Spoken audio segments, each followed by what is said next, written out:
আমাদের দেশের নারীরা এবং যারা কর্মজীবী এবং বিভিন্ন সেক্টর তারা হচ্ছে এখনও পর্যন্ত বৈষম্যের শিকার।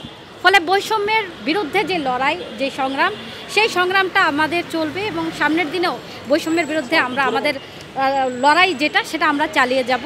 এবং একই সাথে আজকে আমরা যেখানে সমবেত হয়েছি যে বাংলাদেশের সারা দেশে আমরা দেখতে পাচ্ছি যে নারীদের উপর ক্রমাগতভাবে নিপীড়ন নেমে এসেছে। আমরা খুবই আতঙ্কিত একটা অবস্থা আর কি। আমরা দেখলাম কয়েকটি জরিপে এসেছে, প্রায় গত 5 মাসেই আমরা দেখতে পাচ্ছি প্রায় 5 শতাধিকের মতো ধর্ষণের ঘটনা। আমরা চাই প্রত্যেকটি ঘটনার বিচার হোক, প্রত্যেকটি ঘটনায় রাষ্ট্র যেন ভূমিকা পালন করে।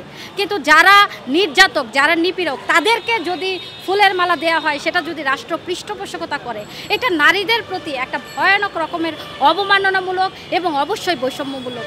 জুলাইয়ে যে নারীরা রাস্তায় নেমেছে, সেই নারীদেরকে প্রতি ন্যূনতম দায়বদ্ধতা থাকলে অবশ্যই নারীদের উপর যে কোনো নিপীড়নের বিরুদ্ধে সরকারকে সোচ্চার থাকতে হবে, সরকারকে তার দৃঢ় ভূমিকা পালন করতে হবে।